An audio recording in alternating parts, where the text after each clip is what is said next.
Hello friends, स्वागत है आप अपने स्टडी चैनल टारगेट विजन में। आज की इस वीडियो में हम साइंस का फाइनल ऑब्जेक्टिव प्रश्न लेकर आए हैं, जो कि आपके मैट्रिक बोर्ड एग्जाम के लिए काफ़ी ही हेल्पफुल करेगा। तो इस वीडियो को शुरू से अंत तक जरूर देखें, क्योंकि यह ऑब्जेक्टिव प्रश्न आपको सीधे एग्जाम में मिलेंगे। और अब इस वीडियो को लाइक नहीं करते, वीडियो को लाइक कर दें, अपने दोस्तों में शेयर कर दें। चैनल पर पहली बार है, चैनल को सब्सक्राइब करके बेल आइकन को प्रेस कर लें। तो चलिए आज का क्वेश्चन यह स्टार्ट करते हैं। चलिए देखते हैं क्वेश्चन नंबर 1। किसी उत्तल लेंस की फोकस दूरी हमेशा होती है। तो इस क्वेश्चन का आंसर है क्वेश्चन नंबर 1 का जो आंसर हो जाएगा वो हो जाएगा सी। इसका सही आंसर हो जाएगा plus minus, sorry positive plus minus. किसी और उत्तल लेंस की फोकस दूरी हमेशा होती है, प्लस माइनस पॉजिटिव हो जाएगा इसका आंसर। Question number 2। किसी शब्दकोश में पाए गए छोटे अक्षरों के पढ़ते समय आप निम्न में से कौन सा लेंस पसंद करेंगे। तो इस क्वेश्चन का जो आंसर है क्वेश्चन में 2 का हो जाएगा सी। इसका आंसर हो जाएगा 50 सेंटीमीटर फोकस दूरी का एक उत्तल लेंस, जो कि छोटे अक्षरों को पढ़ते समय आपको इसकी आवश्यकता पड़ेगी। क्वेश्चन नंबर 3 देखेंगे। मोटर गाड़ी के चालक के सामने समांतर लगा दर्पण कौन सा होता है। तो इस क्वेश्चन का आंसर जो क्वेश्चन नंबर 3 का हो जाएगा बी। इसका आंसर हो जाएगा उत्तल दर्पण। Question number 4। एक व्यक्ति समतल दर्पण की ओर 4 मीटर सेकेंड की चाल से आ रहा है। व्यक्ति को समतल दर्पण में बना अपना प्रतिबिंब किस चाल से आता हुआ प्रतीत होगा। तो इस क्वेश्चन का जो आंसर क्वेश्चन नंबर 4 का हो जाएगा सी। इसका आंसर हो जाएगा 8 मीटर सेकेंड। Question number 5। नेत्र लेंस की फोकस दूरी बढ़ जाने से आंख में उत्पन्न दोष होता है। तो इस क्वेश्चन का आंसर क्वेश्चन नंबर 5 का हो जाएगा बी। इसका आंसर हो जाएगा दीर्घ दृष्टि दोष। Question number 6। दूर दृष्टि दोष वाले व्यक्ति द्वारा जिस चश्मे का प्रयोग किया जाता है उसमें लेंस होते हैं। तो इस क्वेश्चन का जो आंसर हो जाएगा वो हो जाएगा ई। इसका सही आंसर हो जाएगा उत्तल लेंस। क्वेश्चन नंबर 7 देखेंगे। क्वेश्चन में 7 विद्युत आवेश की इकाई है। तो इस क्वेश्चन का जो आंसर है क्वेश्चन में 7 का वो हो जाएगा ए। इसका सही आंसर होगा। आपका टाइम कम हम लेते हैं तो सीधे हम इसका आंसर बताते जाते हैं। कूलाम। क्वेश्चन में 8। विद्युत आवेश दो प्रकार के होते हैं जिन्हें धन तथा ऋण आवेश माना जाता है। यह नामकरण जिसने किया था वह है। तो इस क्वेश्चन का आंसर क्वेश्चन में 8 का वो जगह डी। इसका आंसर हो जाएगा बेंजामिन फ्रैंकलिन। क्वेश्चन में 9। एक पदार्थ को एक कूलाम धन आवेश में आवेशित किया गया है, तो इस आवेश में पदार्थ से जो इलेक्ट्रॉन निकल गए उनकी संख्या है डैश। तो इस क्वेश्चन का आंसर क्वेश्चन में 9 का हो जाएगा ए। इसका सही आंसर होगा 6.25 × 10⁻18। Question number 10। किसी विद्युत बल्ब पर 220 वोल्ट तथा 100 वाट अंकित है। जब इसे 110 वोल्ट पर प्रचालित करते हैं तब इसके द्वारा उपयुक्त शक्ति कितनी होती है। तो इस क्वेश्चन का जो आंसर क्वेश्चन में 10 का हो जाएगा ए। इसका सही 100 वाट इसका आंसर जाएगा। क्वेश्चन में 11। विद्युत शक्ति विद्युत चुंबकीय प्रेरण की परिघटना। तो इस क्वेश्चन का आंसर क्वेश्चन नंबर 11 का हो जाएगा सी। इसका सही आंसर हो जाएगा कुंडली तथा चुंबक के बीच आपेक्षिक गति के कारण कुंडली में प्रेरित उत्पन्न धारा उत्पन्न करना। क्वेश्चन में 12। विद्युत जनित का सिद्धांत आधारित है। तो इस क्वेश्चन का आंसर क्वेश्चन में 12 का हो जाएगा सी। इसका आंसर हो जाएगा विद्युत चुंबकीय प्रेरण पर। Question number 13। लघु पतन के समय परिपथ में विद्युत धारा का मान डैश। तो इस क्वेश्चन का आंसर क्वेश्चन नंबर 13 का वो हो जाएगा सी। इसका आंसर हो जाएगा बहुत अधिक बढ़ जाता है। क्वेश्चन में 14। प्रतिक्रिया PbO प्लस सी एरो Pb प्लस CO। तो इस क्वेश्चन का जो आंसर है क्वेश्चन में 14 का वो हो जाएगा सी। इसका सही आंसर होगा सी। एक अवकारक है। Question number 15। निम्न धातुओं में से कौन NaOH के विलयन से गैस H2 ब्रैकेट में क्या है गैस देता है। तो इस क्वेश्चन का सही आंसर क्वेश्चन 15 का हो जाएगा सी। इसका सही आंसर हो जाएगा क्वेश्चन नंबर 16। यदि विलयन का PS 13 है तो इसका अर्थ है कि यह डैश है। तो इसका आंसर है क्वेश्चन नंबर 16 का वो हो जाएगा डी। इसका आंसर हो जाएगा प्रबल भस्मिक। Question number 17। साधारण ताप पर फास्फोरस का अणुसूत्र है। तो इस क्वेश्चन का आंसर क्वेश्चन में 17 का हो जाएगा डी। इसका सही आंसर हो जाएगा P4। क्वेश्चन में 18। पीतल में रहता है। तो इस क्वेश्चन का आंसर हो जाएगा बी। इसका आंसर कॉपर और जस्ता। क्वेश्चन नंबर 18 धातुओं की प्रकृति होती है, तो धातुओं की प्रकृति कैसी होती है, तो इसका आंसर हो जाएगा ए विद्युत धनात्मक, तो इसका सही आंसर होगा ए। क्वेश्चन नंबर 20 चुंबकीय अशुद्धि को किस प्रकार दूर किया जाता है, तो इस क्वेश्चन का आंसर हो जाएगा डी, इसका सही आंसर चुंबकीय विधि। क्वेश्चन नंबर 21 कार्बनिक यौगिकों का आवश्यक तत्व है, तो इस क्वेश्चन का आंसर क्वेश्चन नंबर 21 का बचेगा ए, इसका सही आंसर है कार्बन। क्वेश्चन नंबर 22 अक्रिय तत्व कौन है, तो इस क्वेश्चन का आंसर क्वेश्चन नंबर 22 का बचेगा बी, इसका सही आंसर हो जाएगा हीलियम। क्वेश्चन नंबर 23 एल्कीन श्रेणी के यौगिकों का सामान्य सूत्र है, तो इस क्वेश्चन का आंसर क्वेश्चन नंबर 23 का बचेगा बी, इसका सही आंसर हो जाएगा। इसमें हम 80 प्रश्न देखेंगे जो कि आपके एग्जाम में सीधे तौर पे पूछे जाएंगे और ज़्यादा से ज़्यादा पूछे जाने की संभावना है, तो इस वीडियो को शुरू से अंत तक जरूर देखें। अभी तक इस वीडियो को लाइक दें, वीडियो को लाइक कर दें, अपने दोस्तों में शेयर कर दें, क्योंकि उन्हें भी इस वीडियो को देख कर ज़्यादा हेल्पफुल मिलेगा और ज़्यादा से ज़्यादा नंबर लेके आएंगे एग्जाम में। क्वेश्चन नंबर 24 देखेंगे अपमार्जक बनाने में उपयोग होता है, तो इस क्वेश्चन का आंसर क्वेश्चन में 24 का हो जाएगा सी, इसका सही आंसर हो जाएगा अपमार्जक बनाने में उपयोग होता है।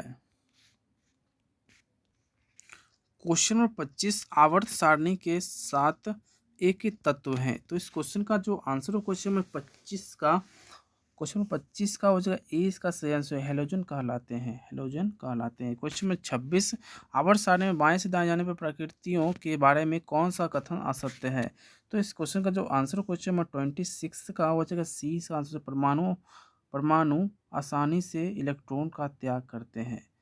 क्वेश्चन नंबर 27 प्रकाश संश्लेषण क्रिया में उत्पन्न होता है, तो इस क्वेश्चन का आंसर क्वेश्चन नंबर 27 का हो जाएगा बी, इसका सही आंसर कार्बोज, इसका सही आंसर हो जाएगा। क्वेश्चन नंबर 28 अंडाणु निषेचित होता है, तो इस क्वेश्चन का आंसर क्वेश्चन नंबर 28 का हो जाएगा सी, इसका आंसर फेलोपिन नलिका में। क्वेश्चन नंबर 29 श्वसन की क्रिया होती है डैश, तो इस क्वेश्चन का आंसर हो जाएगा बी, इसका सही आंसर हो जाएगा माइटोकॉन्ड्रिया। क्वेश्चन नंबर 30 एक स्वच्छ मनुष्य में प्रकुंचन एवं अनुशीतलन दाब होता है, तो इस क्वेश्चन का आंसर क्वेश्चन में 30 का वो ए, इसका सही आंसर है 120/80।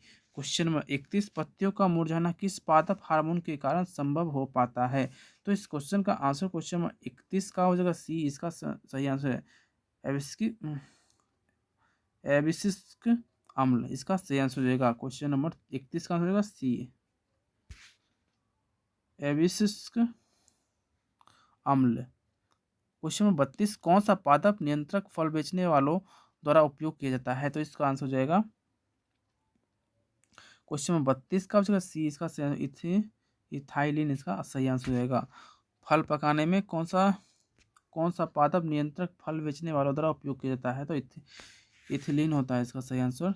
क्वेश्चन नंबर 34 एड्स रोग का प्रमुख कारण है डैश, तो इस क्वेश्चन का आंसर क्वेश्चन नंबर 34 का हो जाएगा ए, इसका सही आंसर हो जाएगा असुरक्षित यौन संपर्क। क्वेश्चन नंबर 35 चमगादड़ में पक्षी के पंख किस प्रकार के अंग के उदाहरण है, तो इस क्वेश्चन का आंसर क्वेश्चन नंबर 35 का हो जाएगा बी, इसका समजात, इसका सही आंसर हो जाएगा। क्वेश्चन नंबर 36 वे अंग जिनकी उत्पत्ति तथा मूल रचना में तो समानता होती है किंतु कार्य के अनुसार उनकी बाह्य रचना में परिवर्तन हो जाता है, ऐसे अंगों को कहते हैं, तो इस क्वेश्चन का आंसर क्वेश्चन में 36 का हो जाएगा ए, इसका सही आंसर हो जाएगा समजात अंग। क्वेश्चन में 37 कृत्रिम पारितंत्र का उदाहरण है, तो इस क्वेश्चन का आंसर क्वेश्चन में 37 का हो जाएगा सी, इसका सही आंसर हो जाएगा बगीचा और खेत। क्वेश्चन में 38 प्राकृतिक में ऊर्जा का मुख्य स्रोत है डैश, तो इस क्वेश्चन का आंसर क्वेश्चन में 38 का वो हो जाएगा बी, इसका सही आंसर हो जाएगा सूर्य, इसका सही आंसर हो जाएगा। क्वेश्चन 39 वनों के संरक्षण के लिए निम्न से किन प्रक्रियाओं को नियंत्रित करने की आवश्यकता है, तो इस क्वेश्चन का आंसर क्वेश्चन में 39 का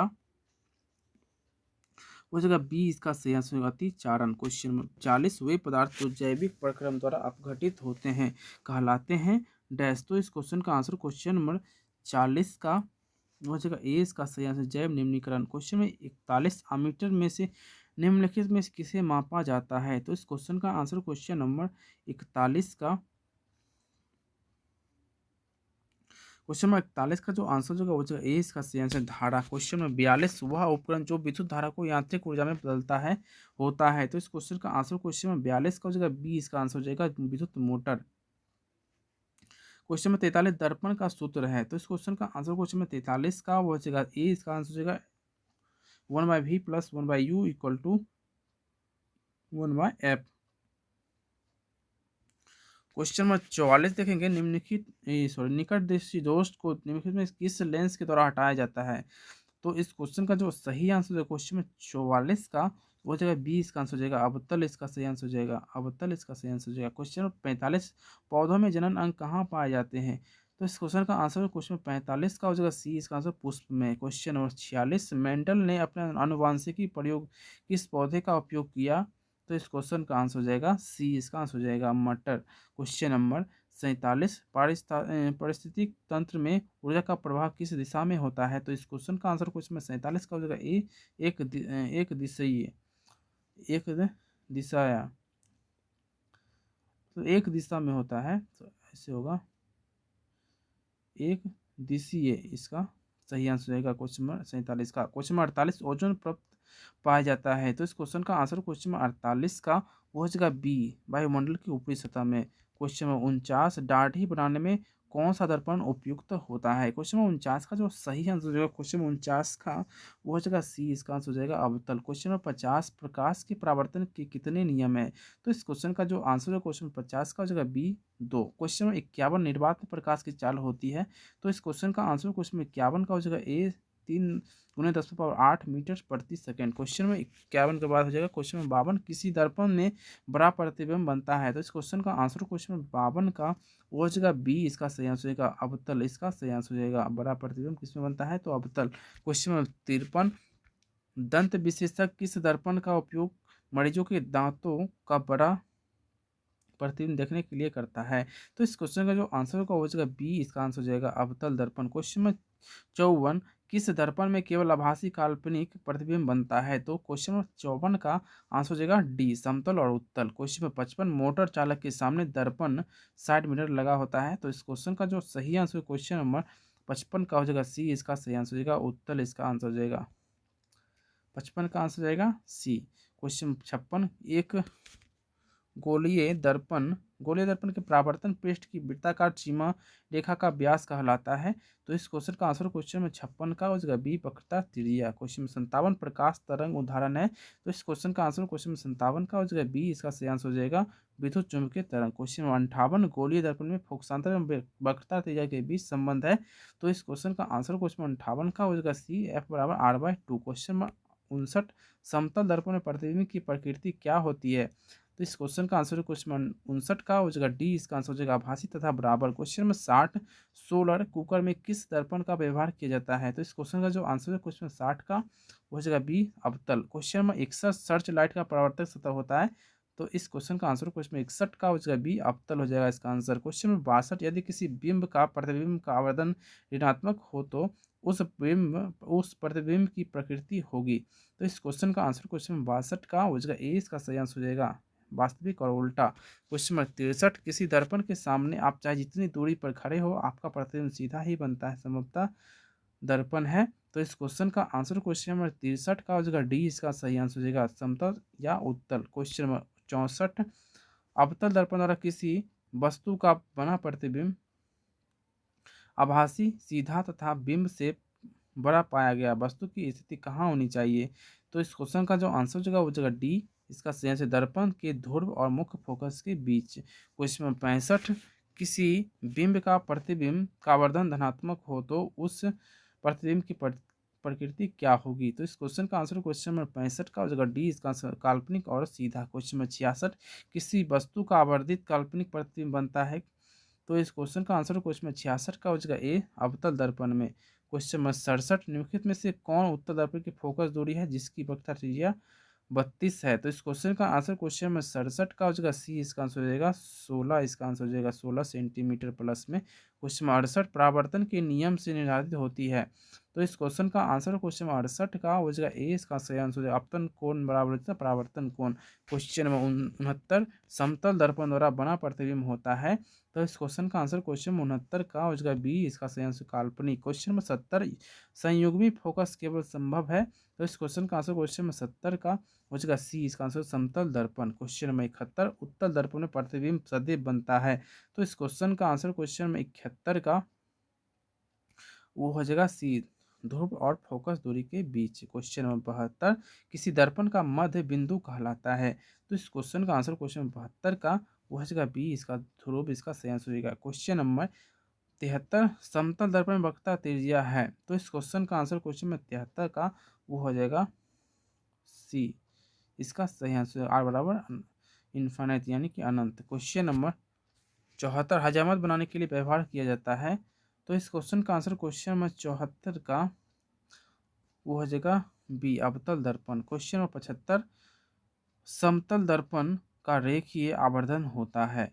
तो इस क्वेश्चन का आंसर क्वेश्चन नंबर 75 का हो जाएगा सी, एम बराबर 1। क्वेश्चन नंबर 76 प्रतिबिंब की ऊंचाई और वस्तु की ऊंचाई के अनुपात को कहते हैं। इस क्वेश्चन का आंसर क्वेश्चन नंबर 76 का हो जाएगा सी, आवर्धन। क्वेश्चन नंबर 77 गाड़ियों की अग्रदीपों में किस दर्पण का उपयोग होता है। तो इस क्वेश्चन का आंसर क्वेश्चन नंबर 77 का हो जाएगा 20 अवतल दर्पण। क्वेश्चन नंबर 78 दर्पणों के प्रयोग में सभी दूरियां मापी जाती है। तो इस क्वेश्चन का आंसर जो क्वेश्चन नंबर 78 का हो जाएगा ए, दर्पण के ध्रुव से। क्वेश्चन नंबर 79 गोलीय दर्पण जिसका दृश्य क्षेत्र बहुत विस्तृत होता है। तो इस क्वेश्चन का आंसर क्वेश्चन नंबर 79 का वो हो जाएगा बी, इसका आंसर हो जाएगा उत्तल।